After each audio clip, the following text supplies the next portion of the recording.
Hey folks, another mainly cloudy day across the valley and a warmer day than the weekend. Boy, weekend was nice, wasn't it? Even with the clouds and the rain, temperatures stayed down both Saturday and Sunday, but those days are behind us now. We're headed into May and it's going to warm up. Clouds have been relatively thick across the area much of the day and probably will be most of the night. During the daytime tomorrow, I think it's another overcast day, but I can't rule out an isolated shower during the daytime tomorrow. We're talking less than 10% probably. So if you pick up a shower, you're one of the lucky ones.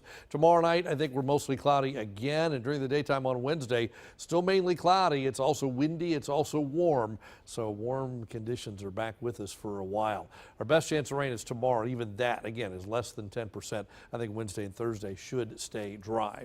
Temperature-wise, we're back in the 80s pretty much every place.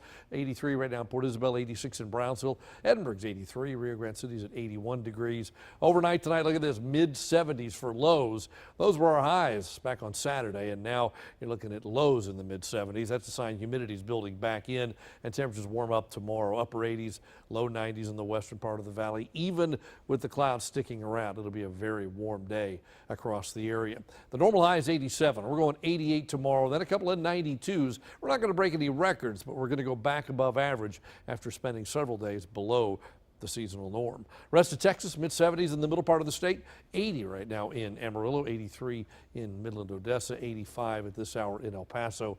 Still a lot of clouds across the state, and I think they're going to stick around. We got a pretty big upper air disturbance off to the west of us. It's going to trigger some severe weather way to our north. Nothing here, but well north of us the next 2 or 3 days. There's a decent shot at some big-time thunderstorms. For us, it's the high pressure giving us a southeasterly wind that will get pretty strong because the low to the northwest is really going to strengthen, and that's going to pull a lot of warm, moist air in off the Gulf of Mexico. We just don't have anything to trigger any rain. The daytime heating will be there, but not much of a sea breeze because of a lot of clouds sticking around. Get into Wednesday. Here comes a storm developing in the west, pushing eastward. Eventually, we get a front in the state of Texas Thursday into Friday, but it's going to take a long time to push southward to where we are. And as it gets close to us, as we head into the weekend, especially Saturday and Sunday, that front on top of the valley probably, and that could trigger a couple of showers, maybe even a thunderstorm. But notice from Thursday to Friday, the front didn't move at all. It's going to take some time, but eventually it'll push down into this warm, humid atmosphere. That will allow it to trigger a couple of showers and maybe a couple of thunderstorms as well. If you're traveling northward, you're going to run into thunderstorms across a lot of the state. San Antonio 68 in the morning, Dallas 67. That's to start the day.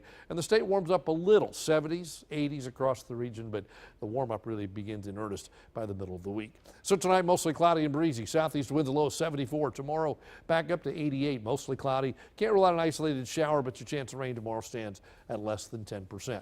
I think we're dry but hot Wednesday, Thursday, and Friday. Looks like now the front affects us Saturday and Sunday, probably not Friday. And with that, we cool temperatures a little bit, throw a spotty shower or thunderstorm into the forecast for the weekend, and keep temperatures in the 80s by day.